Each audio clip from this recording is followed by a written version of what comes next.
Hello, everybody, and welcome to my channel where we empower self-love and authenticity with the power of the mind. I got another video for you today.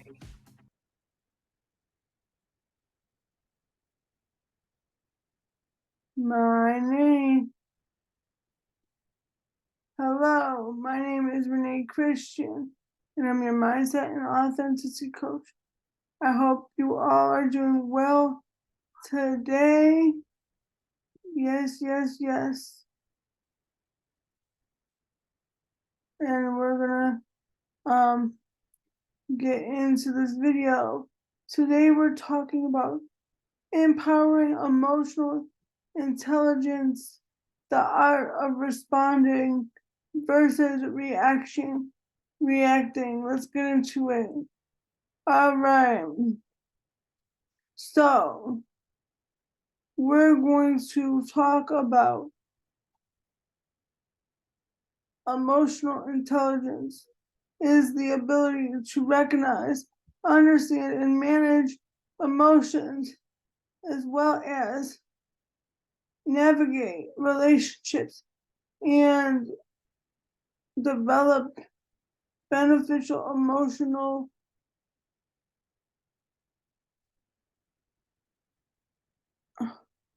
programming in your daily routine and life. So let's get right into the nitty-gritty of the video. Okay, what is emotional intelligence? There's three parts to emotional intelligence. It is emotional awareness, emotional regulation, and empathy. Emotional awareness is understanding and being aware of others' emotions and the of your own emotions and others' emotions. Emotional regulation is the ability to manage and control and regulate your emotional state. And empathy is the ability to recognize other people's perspectives and emotions. Let's go. All right. Let's talk about the difference between reacting and responding. Responding is an immediate, automatic response to a situation, often driven by emotions or insecurities. Responding, on the other hand, is involving taking a more disciplined, thoughtful approach to a situation, controlling the outcome, and choosing the best course of action. So let's talk about this. I want to get into the nitty-gritty of it. When you are reacting in a situation, you are functioning on autopilot state. You are in a state of autopilot. You are in a state of going off previous situations, beliefs, habits, and behaviors. Something is triggering you from a past situation or experience. You are identifying with an older version of who you are when you're in a reaction. Now, how do we stop reacting in the moment? And guys, I want you to understand, I'm giving you this step by step, but this takes time, this takes practice, and this takes dedication and awareness. Take a deep breath and count to 10. Give yourself a moment to calm down, okay?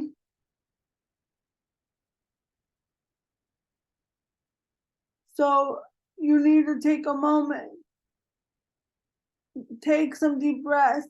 One thing that is really good for this is nervous system regulation. Nervous system regulation is super duper important for this. Reflect, identify on the emotions, your feelings, and try to understand the root cause. This is part of being the observer. So if you haven't watched my video on being the observer, go watch that. There's plenty of resources on my channel to help you guys choose the most beneficial response. Choose the option that is most aligned with what you want and what you need in the moment. So what does this look like? I'm gonna give an example because I believe that people's experiences are the best teachers. So, for example, I used to struggle with feeling appreciated, valued, respected. One of the ways that I used to react is when I felt like somebody was ignoring me or not answering me or not responding to me, I would continuously call them over and over and over again. What I had to do was retrain myself. What I discovered in the process of reflection and pausing is that this behavior was coming from a need of not feeling safe due to my disability and due to things that had happened to me as a child.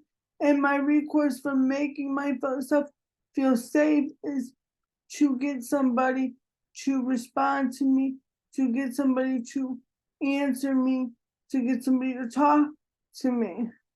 So what did I do instead?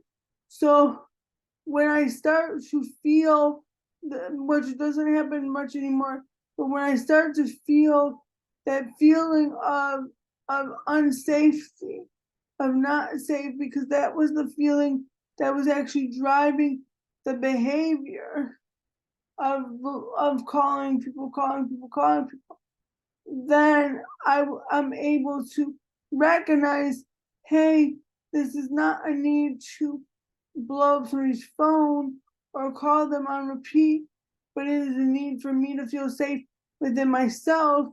And I was able to develop tools and techniques to help me ground myself in the fact that I am safe, I am secure, and I am adult now. That is a personal experience to show you how you shift yourself. And this took practice and continuous awareness and continuous curiosity within myself to learn how to shift that behavior. Guys, you can do this. And I had to take time and be patient with myself. And when you're learning something about yourself, when you're uncovering things about yourself, you're going to peel it back layer by layer.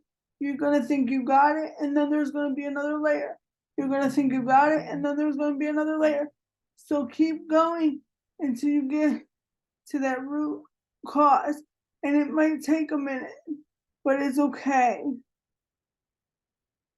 Do something to make yourself feel empowered. Do something to shift your perspective. That is so important. And express your thoughts and feelings. You know, a lot of the times they used to say when people talk out loud to themselves, it's crazy, but in actuality, science has proven that out loud self-talk is very powerful to cultivate change. If you're by yourself and you need to talk it out with yourself, there's nothing wrong with that. Talk out your feelings, say it out loud. Sometimes when you say it out loud, you can see how absurd it might sound. Like, oh my, did I really just say that about myself? That's not true, you know? So don't feel bad about doing those things. It's okay. It's all part of developing a process that works for you. Okay, why is responding better than reacting? Well, it improves your relationships. It improves your relationship with others. You're not gonna like be fighting as much, arguing much. You're not gonna be engaging in those negative habits and behaviors. Reduces conflict. Okay, and then it also supports reducing stress and anxiety levels. It helps to increase the feeling of self-concept and self-control. This is all important, guys.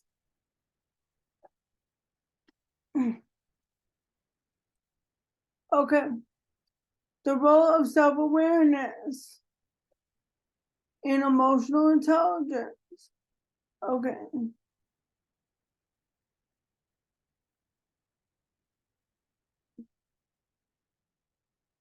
Acknowledging your own emotions. You have to acknowledge your emotions. If you're stuffing them down, if you're ignoring them, if you're pushing them to the side, you have to identify and acknowledge. Identify and acknowledge. And acknowledgement doesn't mean accepting.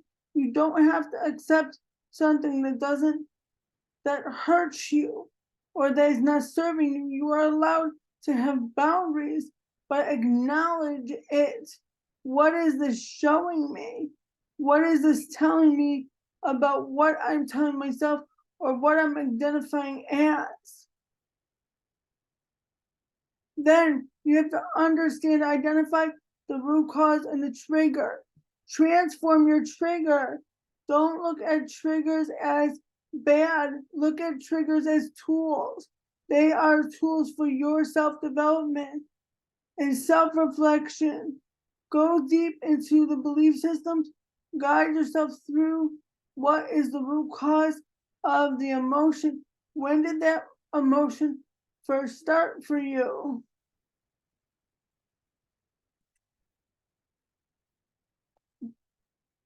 Okay, why to develop emotional intelligence? We kind of talked about this, but it helps you to understand your emotions. It helps you to show up in a different way. It helps you to connect with others in different ways. And you can help ways to develop emotional intelligence. Practice mindfulness, practice engaging with yourself, practice listening to your emotions, understanding what they're saying to you, what message they're sending you. Cultivate empathy. Put yourself in other people's shoes. Practice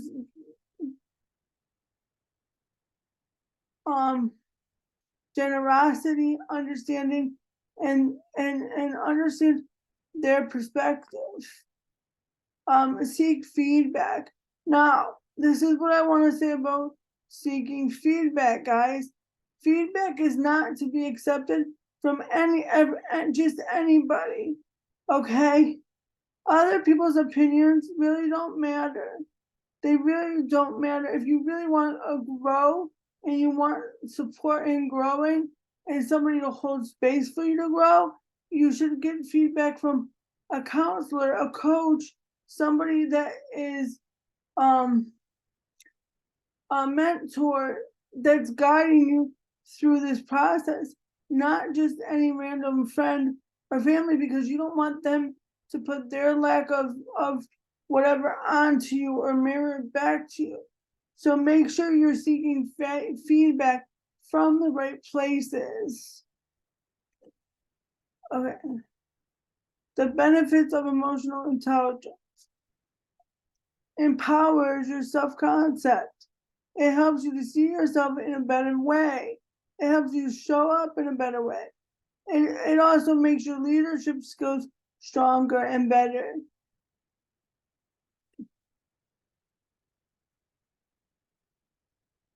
Pausing and breathing. Breathing is so important. So breathing exercises are like amazing for handling emotions. Showing empathy. Be empathetic not just with yourself, but not just with others, but with yourself. Sorry about that. Not just with others, but with yourself. Be kind, be patient, be respectful, be understanding. Listen to yourself. Hear yourself. Speak positively. Practice self-care. Take care of your physical and mental well-being. It helps to manage your emotions better. Guys, this is all really, really important. Now, if you like this video, if it helped you a lot today, please like, share, and subscribe to my channel. Also, if you want additional support, please sign up for a monthly coaching subscription package. I'd be happy to work with you one-on-one, and we'll get you from where you are to where you need to go. I hope you liked this video today. I really, really appreciate you guys, and I hope you have a wonderful, wonderful day.